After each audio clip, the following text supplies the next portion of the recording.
Hi, this is Dr. Tom Moorcroft. Welcome to Full Cup Life, the podcast that goes behind the science of living well to exposing the truths and tactics to savor all that your journey to greater success has to offer to you every sip of the way. Hey everyone, it's Dr. Tom Moorcroft here. I'm so excited to welcome you to this episode of the Full Cup Life podcast. Today, my guest is Trevor Hash. Trevor is a movement and lifestyle coach that I met through a program he does with his brother called Primal Athlete. And what's really interesting is that so much of the way, they talk so much about freedom as a lifestyle, learning how to get into the flow of who you are. I've learned so much about going back and really reigniting that child inside that allows health to flow through my body. And, it's kind of like so important to me to get this message out because we're talking about really kind of in today's episode about being comfortable with our setbacks, right? So there's no real failures. There's these learning opportunities. And within those setbacks, we have these in our lives, we get to the point where we realize that there's a gem that's going to help us move forward. And we also talk a lot about overcorrection. So many people with chronic illness or even just recovering from a sports injury, we overcorrect, we try too hard. And sometimes we need to go back to create space in order for things to blossom in our lives. We're also going to be talking a lot about fear and the different holding patterns that we have, and really how you can take control back. And so I'm so happy that Trevor came to share all his knowledge with us. And, we're also going to talk about how to easily create ideal habits, like with your morning and evening routines. And if you don't have them, Trevor's got these tips that are going to blow your mind to get you moving in that direction. So if you want to learn a lot more about how to just really unleash the inner health within you, to move more with more freedom, more flow, and to really design your life in a way that allows you to express your personal freedom and your personal passion, then join me for this interview with Trevor Hash. You're going to love it. We have an amazing guest today, my good friend Trevor Hash here. And truth be told, one of the reasons that we're sitting here talking is I joined one of his programs, which I'm sure we'll dive into. And he's been coaching me through learning how to move my body more naturally and more primally, which has really opened up a lot of things for me. And throughout the time working together, I've really realized that Trevor's onto something here. And he moves not only freely in his own life, in his own way, but he helped me learn how to find that freedom for myself in a way that I didn't know. So I thought it'd be a great conversation here on Full Cup Life. So Trevor Hash, thanks for joining us, man. Cool, pleasure. Thanks so much for the kind introduction. Yeah, man, I'm stoked to be here. It's great. So, I just figured we'd riff, and I'd love to learn more about kind of like what you kind of got you started, sort of what's the story, the evolution of getting into kind of more primal movements and creating Primal Athlete and all the other work you're doing, and sort of what got you going in it. Yeah. So I grew up as an athlete, and It was, when you're young, you create identity around what you do. And so I definitely latched onto that. That was my full identity from a very young age. And then I actually suffered an injury. I don't know if I like the word suffered. I had an injury that really changed the course of my life. Mm-hmm. And I don't like the word suffered because I would say that injury really set forth some really cool things to happen in my life. And it's gotten me to where I am today. So I had to stop playing sports, and then all of a sudden, holy cow, who am I? Like, what's my identity? And so I tried to latch on to different things and went through some really, really hard times trying to figure out who I was.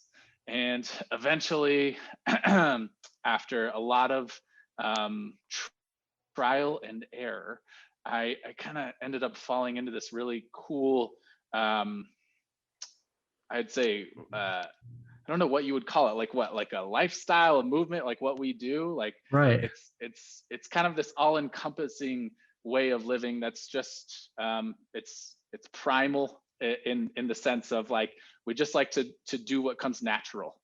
And so now I just try to live as naturally as I can. Yeah.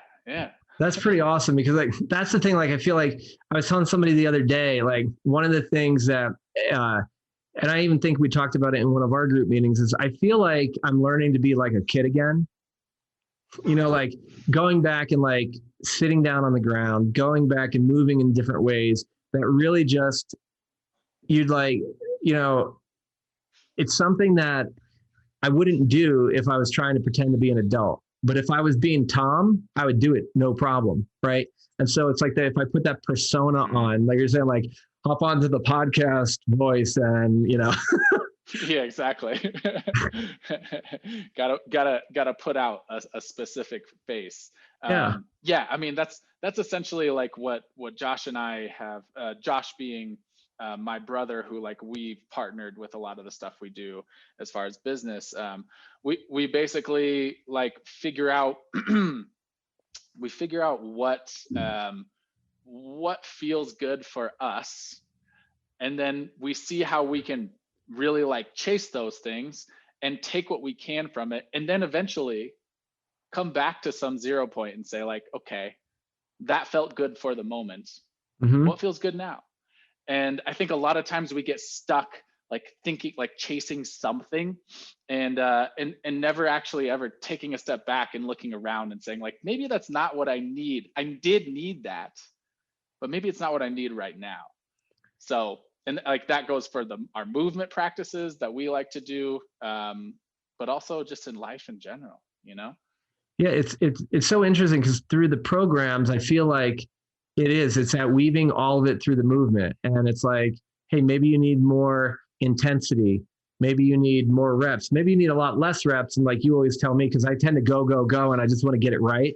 It's like, you're like, hey, step back and get it right. Like, but do one clean rep where you really fully experience it, and then just go do something else and play. And I'm like, because I come from an athletic background, tons of injuries, same thing, Trevor. And it's like, man, if I had only really listened to my body back then, and my coach didn't push me and I didn't listen to the coach, Yeah. Well, yes, I have two things to say. Yes, like I think that coming from an athletic background, I'd say most of the message we hear is that more is better. Keep pushing, just layering on volume after more intensity, and eventually, like it weeds out the people who can handle it and who won't. And like a lot of times, that's a coach's intention, but it doesn't take into account the individual. And so the problem is that we still have that coach in our mind telling us to do more, even though that coach did not have our best intention in mind. Yes. And second, I also did have coaches who didn't do that, and I didn't listen to them. And so I selectively didn't hear those things. And it's so interesting, because there were definitely coaches along the way who were telling me things that like I would tell my students now. And it's just so funny to think that, but you like, didn't recognize that it back was then. there. I didn't grab it. Yeah, I didn't take it at all. It was on deaf ears for sure. Well, it's sometimes like, you're just not ready to hear something. Right. Well, and I think society goes against most of what you just said, right? I mean, I think it's like push harder, work harder, do more. And that's the only way to achieve, is by pushing and forcing. And the only thing I've ever achieved by pushing and forcing is broken things. Yeah, exactly. But yeah, so what was like, I mean, like, what were you doing, and what was your injury, if you don't mind me asking? Yeah, so I played football and basketball in the university, and I should say I never even stepped foot on the football field, because I injured my shoulder going into freshman year, and that was a shoulder dislocation that ended up becoming really chronic. My shoulder dislocated for the next 10 years of my life, just all the time. Oh my God. Yeah, and it's one of those things that like it's so limiting because it starts to enter into the way you navigate the world, not just like your sport.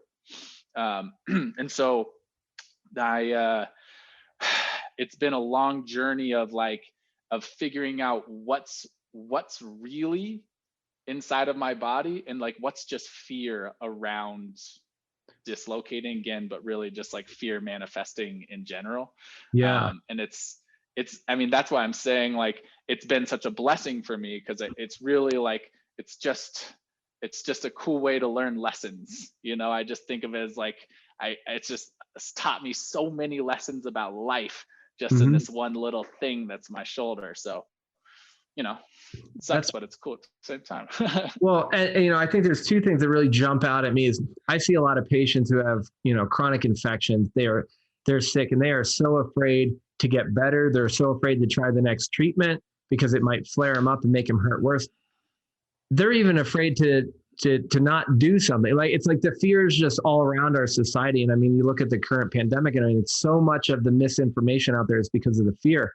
But the other part is, so I'm really in the same boat as you. It's like looking at the blessing side of it, and I definitely want to talk more about that. The other thing there that strikes me is you just told us about your recurrent 10 years of dislocated shoulders, and I've seen you do in videos do crap with your shoulder that most people with normal shoulders don't think they can do, right? With rings and different maneuvers and skin the cats and way more advanced stuff like that. Like, so how do you overcome the fear?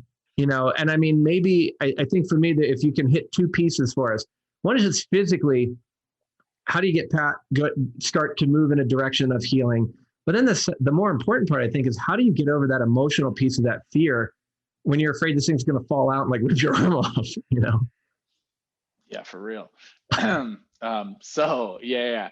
I love these questions. So physically, I actually I work in corrective exercise as well. So like this is something that this is a conversation I get to have all the time. So it's actually I feel like people make corrective exercise and like physical therapy, whatever that means nowadays, because there's so many different iterations of it that it's right? Yeah. confusing and muddled. And but as far as like the corrective exercise, the movement goes, it's quite simple. You look at something that either you can't do that you should be able to do, and that maybe needs a trained eye. Like you should know what a body should be capable of.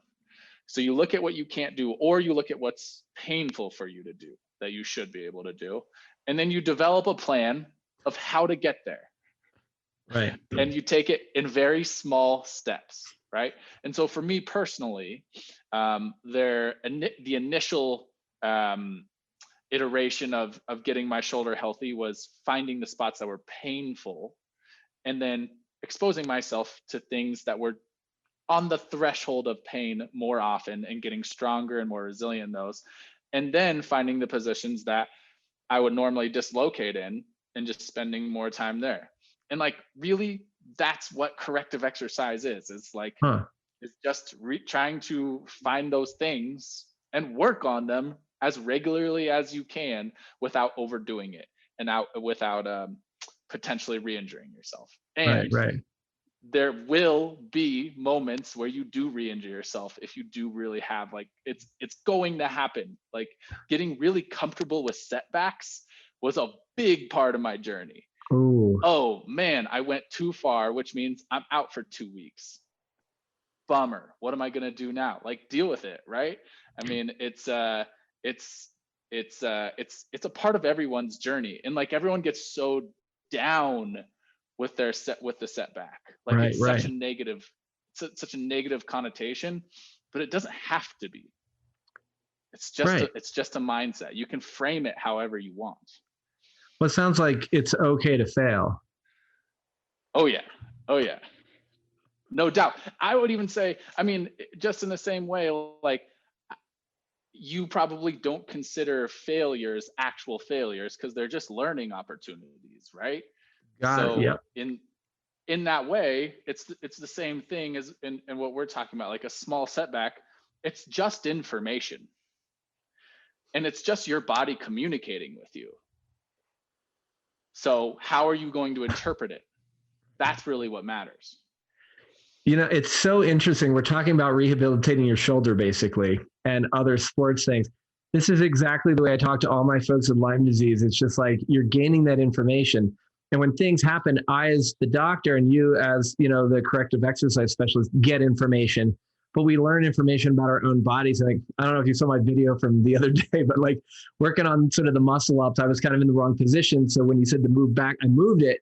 And when I did it once and it was great. And then one of the next times I shot straight through and my arms went flying sideways. But I was like, I wasn't staying tight. So you think and it's interesting for anybody out there who's listening who hasn't videotaped yourself doing something you think you do well. It's really funny. Oh, yeah. At least when you're watching me. I still have the experience consistently. It's great. And I would say that first off, to your point, like it's almost always these like overcorrections, and then your window, it definitely starts to get smaller because that you learn how to not overcorrect so far, and then you find a sweet point. But at the same time, it's a moving target. So like yes, like you get better at it, but at some point the target moves and you're gonna have to relearn it again anyways. Right. So just get comfortable with failing, with overshooting, overcorrecting. It's part of life. It's part of the journey. Embrace it. That's good, man. I love it. And so from that emotional aspect of fear, because I mean, I moving into physical pain is one thing, but then when you start to have to really look at what's behind that, I mean, how do you get past that? What's been your experience of maybe even some setbacks in that area that taught you how to get by it, right? Yeah, no doubt. So this is it's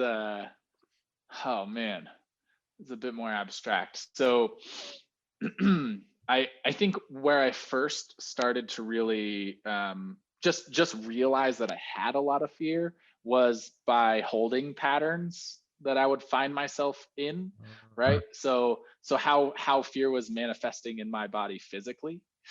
And for my shoulder, it's fairly obvious, like a lot of like trying to keep it close to my body, to my center, so that I could take care of it.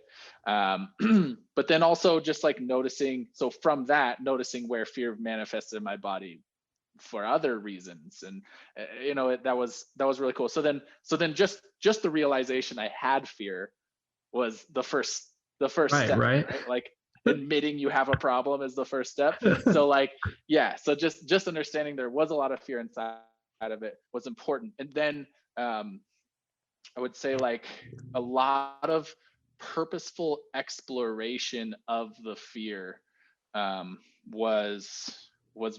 is actually, like, I still have to go through this consistently. Like it's still a part of my practice where I purposely put myself somewhere I'm uncomfortable, and then I just really like go inside myself and say like what's happening inside you? How are you feeling?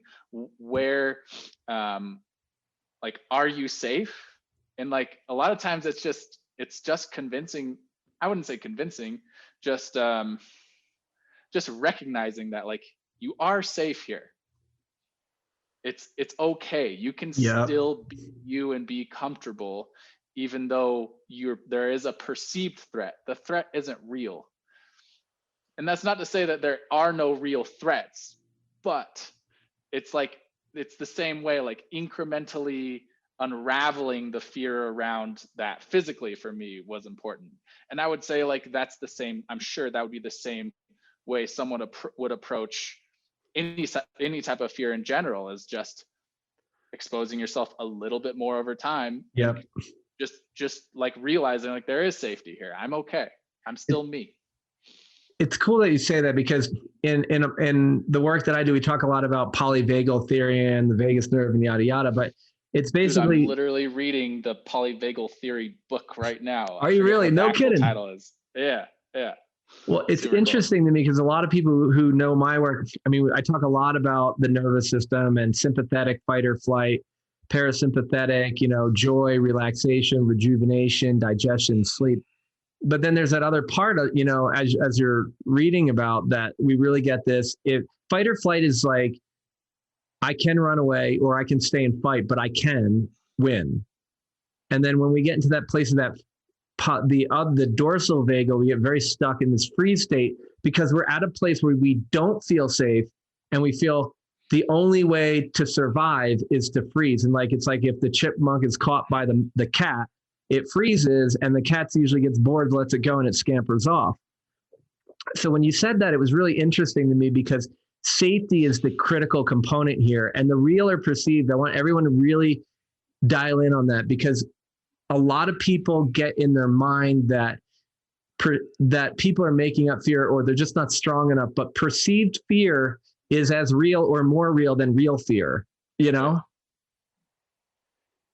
So the comment on the learning to understand that perceived fear doesn't need to remain perceived as fear and to become safe. I'm so glad you brought that up. Yeah, I mean that's been an integral piece of just also just me creating the person that I want to be, just realizing that there's a lot of constraints I've put around who I am and what I do that aren't real. They're just perceived, and a lot of those were completely fear. I'll tell you what, I never danced in my life until 3 years ago. And now that's what I do. That's all I do.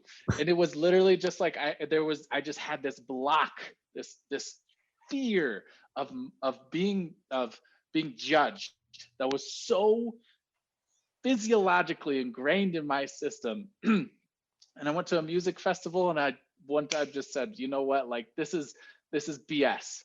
I'm done with this. And I had danced. Nice. And then from that day forward, I dance. I mean, I don't dance almost every day now. It's literally one of my passions. So you can change anything about yourself. I think it's so powerful. I think it really is like that. I just love it. It's creating the me I want to be is kind of what I got out of that. It's like you sort of reinvent yourself. But what is it about movement? Because a lot of the work you do, certainly, you get a little bit of dance moves breakdown in the middle of some of these, but also what is it like?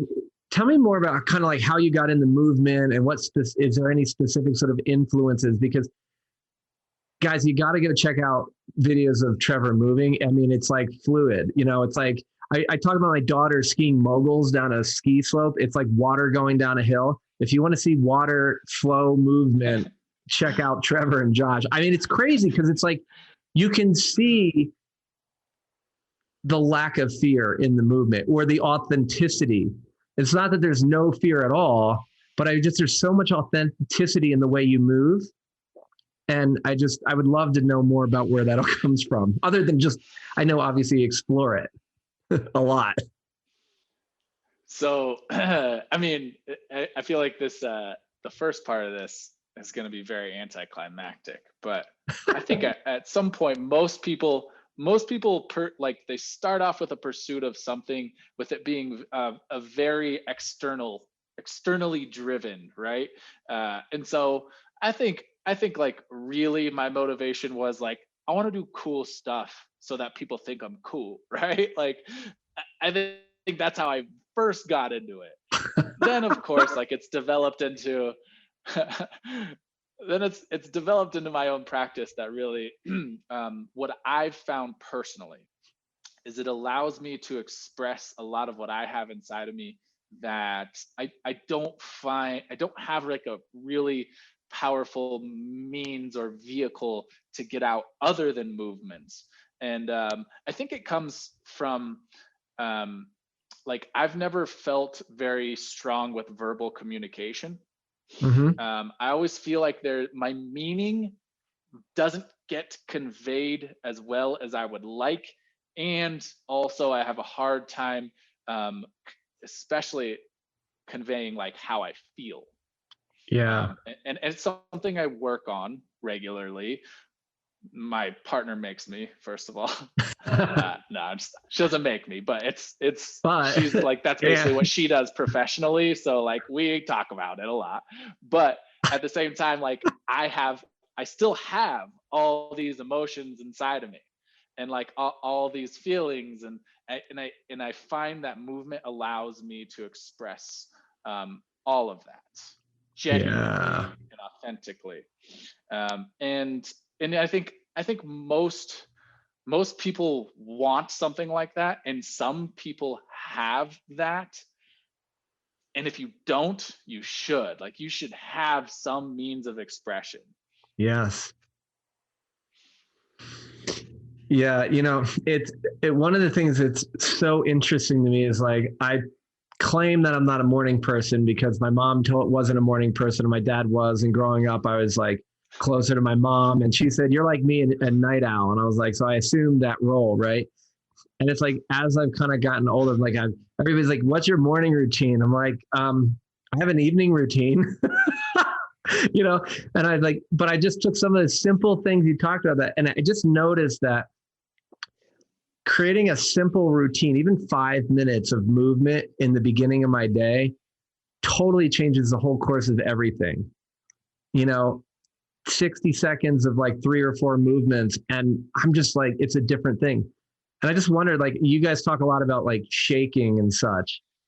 And I think it is I feel like if you shake for legit for 30 to 60 seconds, I feel like I've meditated for a half an hour. Yeah, I mean, I would imagine it really has a lot to do with just moving energy. Um, there's plenty of ways to move energy, but if you're looking for something fast, there's breathing practices, shaking or movement practices. Like some of these things can just get it moving immediately. And I've had really profound experiences. I know both with those two, breathing and shaking. Like I've burst into tears doing both before. Mm-hmm. And they're just something about them that that immediately bring you into the moment. And yeah, and so like that's why I mean, we make it a big part of the Primal Athlete because I think that a lot of people don't realize they're in this like low grade stressed and anxiety driven state. And sometimes all you need is just that moment to pull you out, to Yeah. say like, like I was stressed, and now I can think clearly, and now I can make a better decision about how I'm going to navigate my day, or about whatever you have in front of you. Yeah. How many life decisions are made under stress? Like that's not a good way to navigate your life. Yeah, and it's interesting too, because I think when you start to think about it, it's like I remember one of my teachers said, "Hey, just relax your jaw," and he's like, "You probably weren't even realizing that your jaw was tight." And I'm like, "Yeah, you're right. So Half the time we don't even know what the hell's going on in our own body." it's so true. And I would say that's why like in the Primal Athlete we have a morning practice. I personally have like a 0-point practice where I just come back to the same thing every morning and just check in and like see where the tension is in my body, see where the tension is in my mind, and just it's cool because it doesn't force you to take care of it, but just to acknowledge it, just to notice it, and like say, okay, so I'm obviously stressed today. Maybe today isn't a day I should make like big life decisions, and I should probably like take some recovery. It's can be as simple as that. And it's such a good wisdom because it sounds like, I feel like we all just feel like we have to make these decisions. Like, oh, I got to do it right now. But if now's not the right time to do it, or I have to fix the tension that I found, Mm. like you were saying, like just acknowledge Our it. obsession with like foam rolling, right? Like that's a manifestation of like, there should be no tension. I found this, I need to roll on it for 30 minutes to get rid of it, right? Right? It's like, it's okay. It's there. You're Don't gonna be fight fine. reality. Yeah. Yeah, exactly. So I bet you if you just stop fixating, it'll probably go away faster. Wait, hold Huh. on. We might need to rewind and recap that. If we stop fixating, it might go away quicker. I want everybody to hear that, especially all those folks out there who are suffering with. I mean, it's interesting. I just almost said the suffering word. I would love to dive into suffering for a minute because and get a little more of your take on it, because I think that that's a uniquely human condition that we can create a lot more of or a lot less of. But I'd love to hear what your feelings are and what your experience has been. So, man, that's a great question. Where would I start with this? I mean, I guess I could tie it back to my shoulder. So, Right. I would say I've learned a lot about suffering through my shoulder, so it's an easy way for me to talk about it. So, um, I've definitely found that the more attention I give something, and I think there's a sweet spot, but like definitely crossing that threshold past something being productive, you definitely start to just feel inadequate all the time. Mhm. And that is the worst I ever feel, is when I'm feeling inadequate. And Yeah. so like if you create these fixations or these obviously we could come back to some sort of Eastern philosophy and say like some sort of attachment to something, right? And Right. Right. the idea of like me being good, like a safe or a good shoulder, like a perfect shoulder. If I've attached the idea of ever having a perfect shoulder, every moment I don't have it, I feel inadequate. And so like just accepting that this is my reality and I'll be okay is like it's all good. And so in that way, I think that's how I end up organizing my mental space is whenever I find myself really like just ruminating, fixating on something, and it's creating some sort of suffering, I immediately acknowledge it and see it for what it is. At least I'm not always able, like you're not always able to just let it Right. go, but see it for what it is. Yeah, I mean, I think it's interesting because like I talk about it all the time. I have my definitions around it, but man, there's days where I'm great and I can do what you just said, and other days I'm like, damn, maybe it's not my best day, but I'm still going to do the best I can in that moment. You know? Yeah, no doubt. I mean, that's all you can do. And for that and like to that matter, like if you I've seen people get so obsessed with not having attachments that they're attached to that idea, and it creates a suffering around that, because every time you end up Right? feeling that way that you just explained, it's a bad thing. It doesn't have to be bad. You framed it that way. Yes. Well, see, that's for me. Like the thing is, like my dogs, like you step on their toes, by accident or whatever, or they hurt themselves, and they're just like they yelp and they're in pain, and then they're like, "Oh, hey, I'm good." Do. As soon as they look around, they know they're safe. They're good. But like for me, I stub my toe. I'm like, "Fuck, god damn it," and I'm like all wound up, and I'm like, but and then I'm like, my toe's in pain, and then I make the assumption it shouldn't have happened, and then when I fight reality, that's when I'm suffering big time. Well, and yeah. Oh man. This just like sparked a quick memory I had where So, I think we're definitely dancing around like how we talk to ourselves. Like our internal dialogue really creates our reality. And so the way you use language is very important. Uh, and what you just said, it reminded me of I was watching a TED talk just the other day, and this woman said that, and I'm gonna completely butcher this. I was not 100% engaged in the video, but it was so interesting. She said that there are certain languages where there, if there was an accident, then you wouldn't assert blame anywhere. Like it just happened. Yep. Whereas in English, it's always like I did this to myself, or you did this to me, or like there's always some sort of someone doing something to someone else or something, Right. rather than just saying it happened. Right. And so like in that way, if that's how that's I'm assuming how the dog is thinking about it, like, oh, that happened. It sucked Right. for a sec, but really it's okay. But the second we try to like put blame, point our fingers somewhere, it really makes us feel like slighted in some way, Yeah. even by ourselves, like you idiot. Yeah. Sorry, but It's all good here.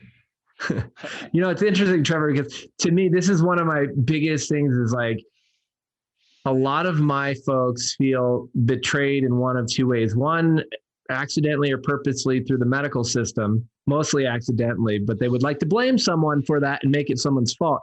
But the one that really, I think, brings us all down is when our body, we perceive it as our body betrayed us. I can't count on my body. I've got chronic fatigue, fibromyalgia, these chronic infections, or my shoulder keeps coming out. What the frick is wrong with my body? Mhm. And then you start to look around and say, like, why didn't it happen to any of them? Right? Why is this happening to me? What's different about them? I mean, I've been there. I still have those thoughts once in a while on bad days. It's like, what did I do to deserve this? And it's not helpful.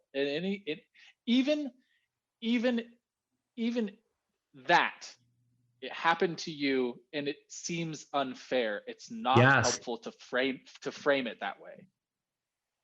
Don't do it.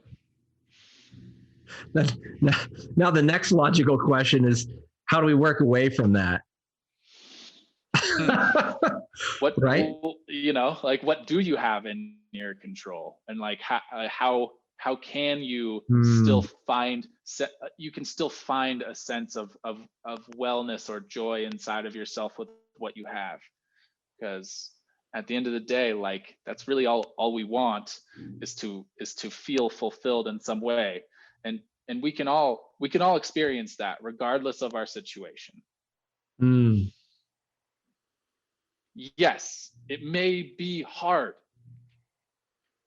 but you can. And you're worth it. Of course. Right? It's like, I think somebody's like, oh, I've lost this. It's not this. It's that. It's like, well, what do you want with what you've got? Because I certainly complain about this thing and that thing in my head and out loud sometimes, and it doesn't get me anywhere. And it's like, but what's really interesting to me is it sounds like you stopped complaining about your shoulder. You allowed that injury to teach you something. And now not only are you probably healthier than you've ever been, I would imagine from my own experience of previous like hardcore athletics and what I do now, I'm way healthier than I've ever been. And I would make that assumption, but it's like the other part is the impact you're having on the planet and positive impact on other people through your work that you may not have had, or you may have had if you hadn't had that shoulder thing. Yeah. It's kind of like that. It's that synchronistic feeling where I couldn't have imagined my life going any other way, and like I found purpose in my life, and yeah, it's through something that was kind of shitty, Right. But I would imagine that like that's probably a lot of people's experiences are the things that were actually a struggle in their lives. Those are the things that really shape who you are, and on the other side, you're like, wow, I'm so glad I went through that, because now look what I have to show for it. So yeah, I wanted to actually, like, you really touched on like a really near and dear topic of like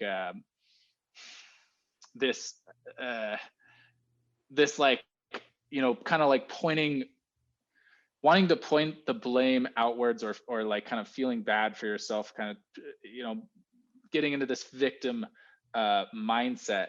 So I personally, I still work a lot with people who have like chronic hip pain, chronic shoulder pain, and it's amazing how much of a difference it can make to just get someone in the mindset that, like, I do have some control in the situation. Because the second you just give control over to someone else, or give control, or just give up control to whatever, the universe, like, like you end up, it's just a really sad place to be. Right. Like, and I've been there. Like, I personally, when I had surgery on my shoulder, I was like, oh, well, this person can fix me. Given away, right?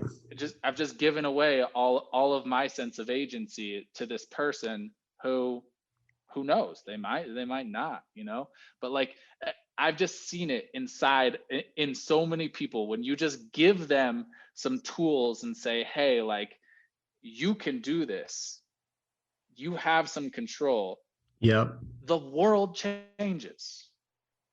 They're happier, they smile more. Like, it's amazing. So man, I just love that topic, and it just makes me feel so good to think of all the people who I've just kind of like handed that to them. I didn't even really do anything, and they ran with it. So I love it. Dude, it's so good too, because for me, like, I'm going to say this the way I was going to say, because I noticed that, like, when you speak, you say a lot of yes and, which instead of yes but, which sounds very purposeful the way you enunciate it. And I think, like you said, our language is important. I think the second most important language is that comes out of our mouth, and the first most important language is what we say inside our heads. But I will say, I'll go back and I'll rewind and I'll say what I was going to say before I realized I was going to say it in that way. But it's like, I get really frustrated when people give away their control and they think that healing and everything happens outside. So to reframe it, I'm really excited that you and I and people like us can have conversations to help people understand that they have more control over their health than society has often led them to believe. But I will admit, there is that piece of me that has to be aware that I get frustrated with that conversation, so that I don't bring the frustration into it. That's a good point. Yeah. I've done that, definitely. And I've looked back at those conversations and just been like, man, like, I really botched that. Right. So I'm glad you brought that up. Yeah. Cause I as well get very frustrated with, I don't find my frustration necessarily pointed at the person that's in front of me, or people I've worked with. I just see how a lot of the medical community and our culture has created this sense of helplessness around everything that is our bodies, our minds, our hearts, our souls. Like, it's all outside of us, and it just makes me really sad. Yeah, this external reliance. I like to me, I'm very grateful to be trained as an osteopath. And I was kind of pulled into it I just followed what it was laid out in front of me, and I said yes. But I learned, we had this philosophy that the body has a self-healing mechanism. So as a physician, my job is to find out where you're stuck, provide a catalyst, and then get the hell out of the way and let your body do the work, so that you stay reliant on your own self, and I empower you, not disempower you. And so for me, I feel the same way. It's like the system that I work in, I'm like, oh my God, no, you do the surgery as a catalyst when someone needs it to support the shoulder healing itself, not doing the healing for the person, in my opinion. Yeah, as we share the same opinion. Yeah, a lot of what I did was really actually just talk to people who were about to get surgery and give them the tools to heal themselves. And I would say Wow. most people never got surgery. It's and that's a whole nother rabbit hole we go down, but yeah. Well, it's interesting, Trevor, because like, when we've talked about my shoulder, because I have injuries from hockey and mountain biking, and I've had some pretty good falls. A lot of it was, I would say, an aberrant movement pattern. And what I really liked about, you said something earlier where, and I'm paraphrasing, it's like kind of like taking small steps when they're the right time. And what I found really interesting is I'm doing a lot less and getting much better results by focusing on the quality of what I'm doing rather than the quantity. And then also sometimes it's really just like, it's just focusing on, it doesn't matter. I'm just doing I'm being present with it.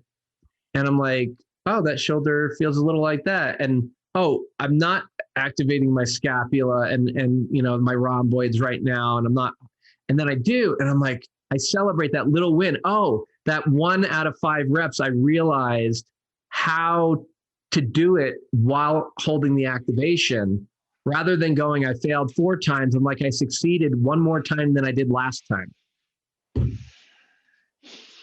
And really what you're talking about is changing you. Like, you're changing how your nervous system operates, which is you.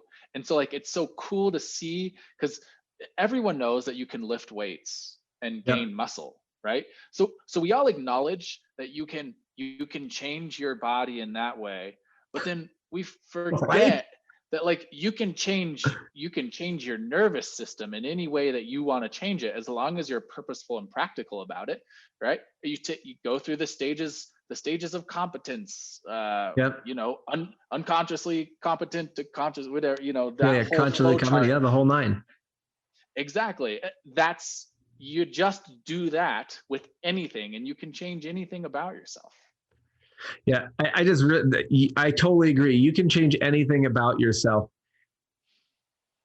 And you notice how I was almost going to say, but, and because it's interesting because I had a business coach who taught me that. And we have movement coaches who teach us that. So I think as we listen, maybe that's an important one to speak. And what I've learned is like literally, it's like you just have to work with someone who can mentor you, because one of my teachers says you can't see the picture from within the frame. Yeah. So you need someone to look at what you're doing and then say, here are the small steps to take, and take them with compassion towards yourself. Mm. Yes. So, I mean, that's The Art of Learning, Josh Waitzkin. I know he talks about that. Peak, I forget the author of that, talks about like having someone to guide you through the process is like, it's an integral piece. I couldn't even imagine. Well, actually I can. I tried to do it on my own for many years. Guilty. And then yeah, exactly. I think I said this on our call the other day. I wasted years of my life learning the lesson that you are wasting time, figuring out that you'd waste less time just with a coach. You know what I mean? Like, just get some sort of mentor that can see it for what it is. And also, I really like what you said, because a lot of people think that a coach is just there to tell you what to do. Like, yeah, you're doing this wrong, right? But how many times, like when you see a video from me, am I just telling you also to like have compassion for yourself, right? Hey, it's okay. You're doing great. You just need to do this. I know, right? Because we're our own worst critic. Everyone is their own worst critic, and for sure, you need someone to say like, yo, like, you got to quiet that down for a second. It's useful sometimes, but right now, Totally remember much. that too, because I'm like, man, I'm a little tired. I kind of had a tough day, and I'm like, one thing didn't go the way. Everybody in the group, and especially you, were like, yo, calm down, dude. It all looks great. You're like, you're learning, you're taking steps, and it's progressing. And I'm like, this is crap. And then I listen and I'm like, you know what? You guys are actually right. And that's the part I find about coaching and mentorship so great is it's great to learn how to do it better. But what's more important is how to treat yourself better and the friendships you develop. Because it's like, you know, all these calls we're doing, I'm just learning so much about you guys, and I'm excited to share the things I'm doing. And you're telling me a book, I'm telling you a book. And that's a part I wanted to really bring up. I heard you say, I just watched a TEDx talk. I'm reading about Steve Porges and the polyvagal theory. I have a morning routine. I have daily practices. I do different. And the thing that I just want everyone to really hear, at least, you know, it's part of my agenda, is that and I would love for you to talk about maybe some recommendations for how others can do this, but it sounds like you very purposely create your day. In fact, even when I asked you about the you know, sitting down to do this chat, you're like, well, I don't plan anything after this time so that I have a little bit of time to do things like this. And I was like, that's a really good idea to not book your whole day solid. So like, talk to me about, I think this is a great place to wrap all the things together. It's like purposely creating your day and purposely creating your life. Well, it's so interesting because I was literally just writing about this. Yes, synchronicity. So I was just writing about this because, like, up until this point in my life, I've always considered myself as a movement coach, a content creator, and really what I was realizing just the other day is that what I'm really teaching people is like how to create a lifestyle that actually just lives that promotes feeling fulfilled in some way, right? And so and so like I was like, maybe I'm a lifestyle coach, I don't know, but cool question. So here we are. Now I get to talk about it.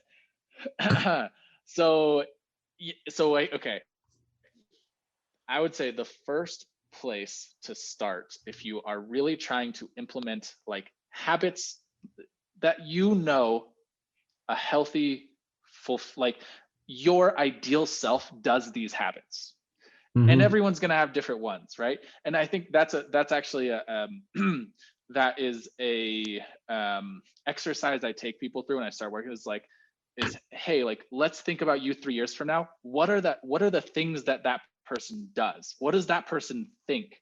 And how can we get you there step by step? So then from that, we'll build out their day. And really where I like to start is starting with something that is already a fixture in your life, and then just starting to add a little bit to it. And nice. What does everyone do every day? They wake up and they go to sleep. So you pick one of those and you add something to it. So I wake up and I meditate. I wake up and I go for a walk, like whatever it needs to be, but putting it with something that's already there. Right. So creating structure from structure. And then next thing you know, you have like a cool morning routine and a cool evening routine. And you start to realize that, like, oh, these routines, they don't take away from my time. They don't like suck anything from me. They actually really like brighten my day. They give me inspiration and they make me feel grounded and present.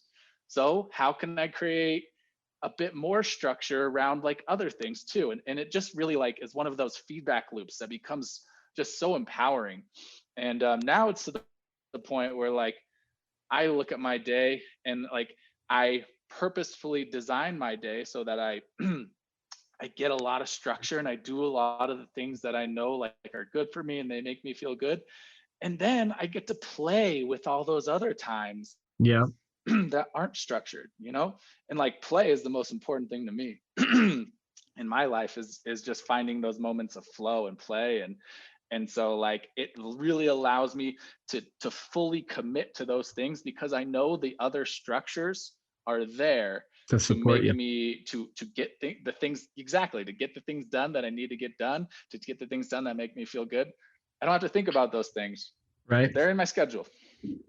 I love it because I always tell people, or for a long time, I should say, I told people that I didn't do well in structure. I'm not a very structured person. And so then my life was the opposite of that, very unstructured and chaotic.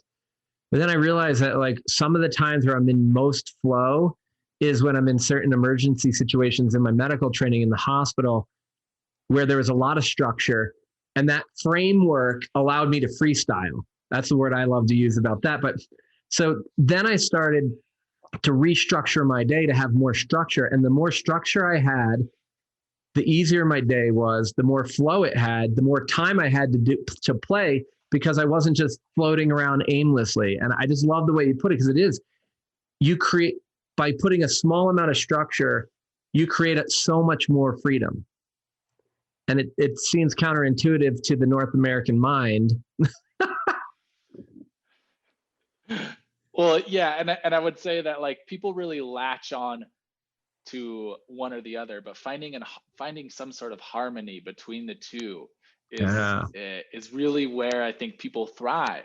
And like I definitely I was more of like you, where I personally thought like kind of like the chaotic lifestyle was just how I was going to live the rest of my life. And it wasn't until I got a bit of structure that I started to realize that. But I also work with a lot of people who try to regiment everything, and I'm just like, yo, like you need to schedule some time in your like already way too busy schedule for you to just sit down and do nothing and just like be bored for a second. Right? It feels great.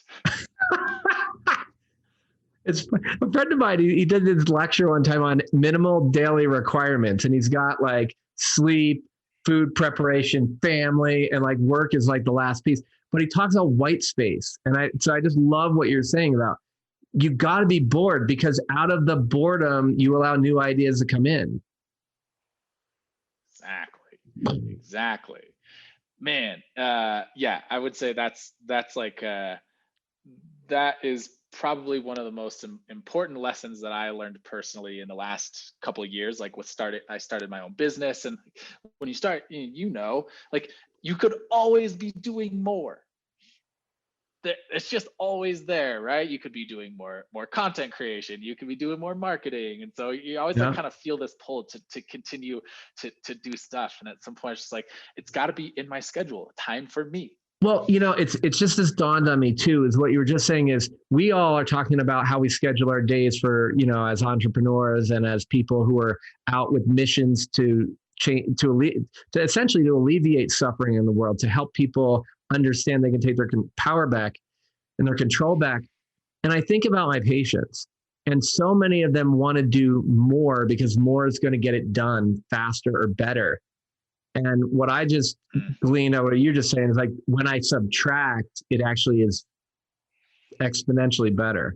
And I think in health, sometimes we can work out too much. We can try too hard with our supplements. Our diet can be too clean. Yeah. Oh, I know people with eating disorders for sure that like have suffered from, but they have a healthy diet. Oh yeah. I worked with one of my buddies. He had an eating disorder from that. So yeah, I love what you said. Dang, I actually like, it's on the tip of my tongue. I forgot we had the eating disorder thing, and I literally forgot what I was gonna say. It's all good. Let's move on. It'll come back too. What's interesting too is, I think a lot of people, at least that I see, are struggling, and they say that what just happened to you is not normal when it happens to them. It's called brain fog, or I can't get my thoughts. I'm like, it's a normal thing. It may happen to you a little more often because of what you're working through at the moment. But it doesn't mean that most of the stuff we're experiencing, everybody experiences to some degree. You just might be experiencing a little more. It's like people like almost like thinking they should be robots. And, right? It's funny because I remember what I was going to say anyways. So I think it's kind of like what you're just saying though. So culturally, like we've decided that like growth is the most important thing. Oh yeah.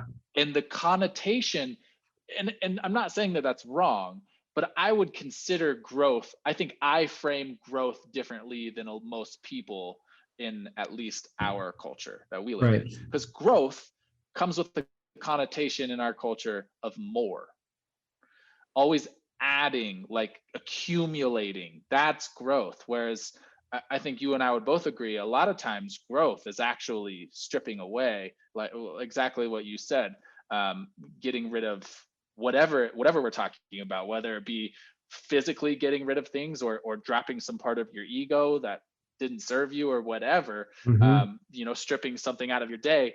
Like, I personally am at this point where, like, I'm coming to the realization that I need way less. Like, growth to me is getting rid of so much stuff, right? Yeah. It's awesome because I just had this conversation right before we hopped on with my wife, where we have a program coming out, for practitioners to really help them get to the point where they feel comfortable doing the work that we do much more quickly. So they don't have to spend the 12 years I did to become an expert. They can do it like in a half a year to a year. And what's really cool about it was we had multiple options for how to make it happen. And I said, this one is really sexy. It's got a lot of bling. And I was like, that, but the one over here where it's just organic and I reach out to people and we do it like sort of one-on-one or one to a few. And it's like, it's just the stripped down version. It's the easy one. It's the one that feels right in my heart. I'm like, they're both probably going to impact the same number of people. And this one over here that I resonate most with might even do more. I love it, man.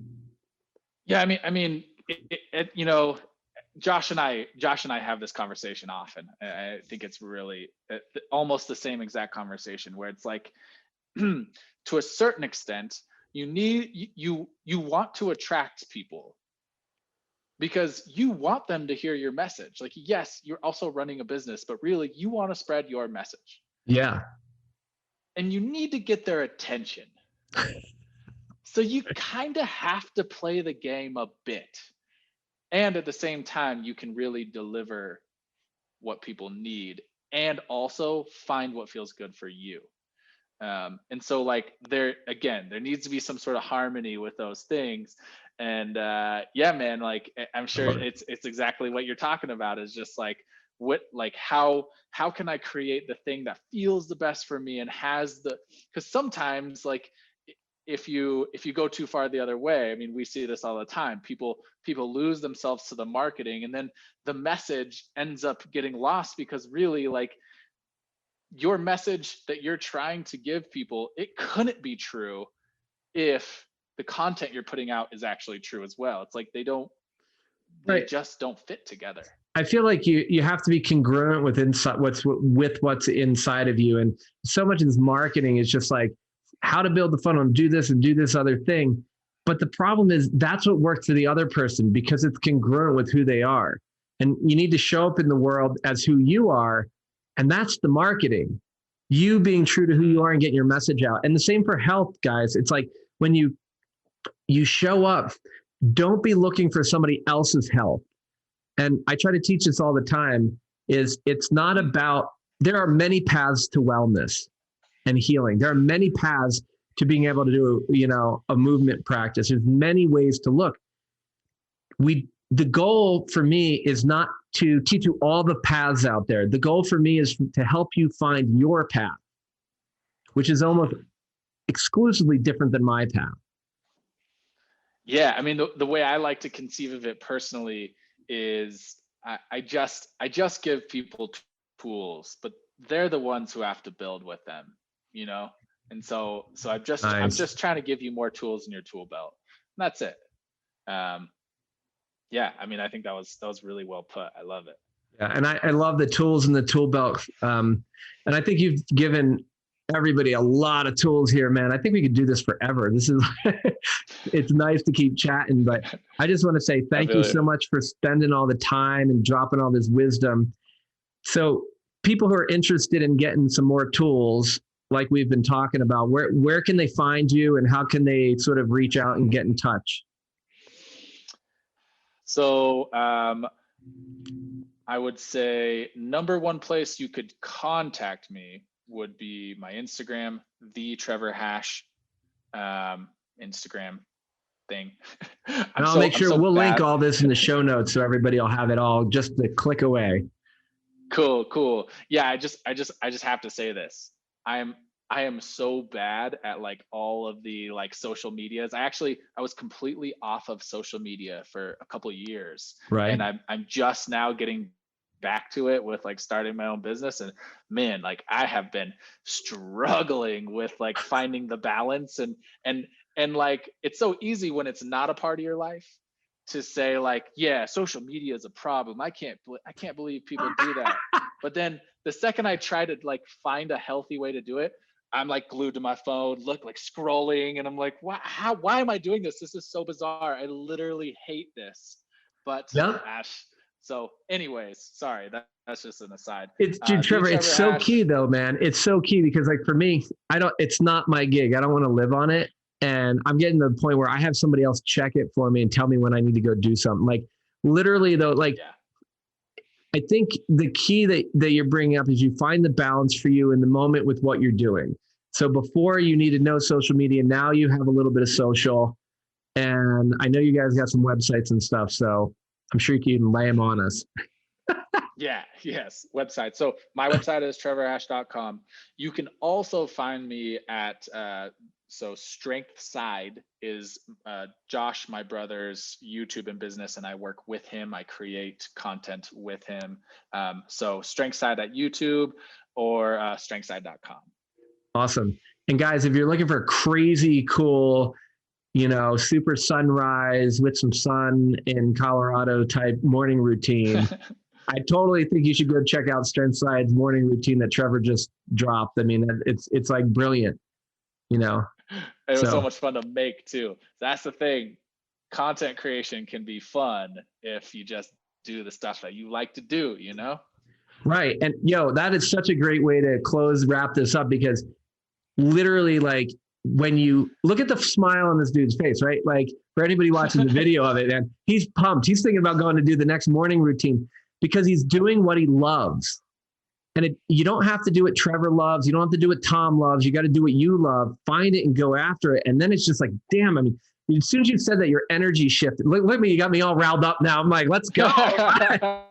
Follow your passion. Go to sleep right now so I can wake up. Right? Cool. Hey, Trevor, thank you so much, man. This has been amazing. And, thanks everybody for joining us here. Check out Trevor. In the show notes, we'll have all of his clickable links. And I mean, amazing, brother. So grateful. Yeah, thank you. And, I really love everything you're doing and your message. Thanks for listening. Don't miss out on a single thing. Subscribe to our podcast and then join me at tommoorcroft.com.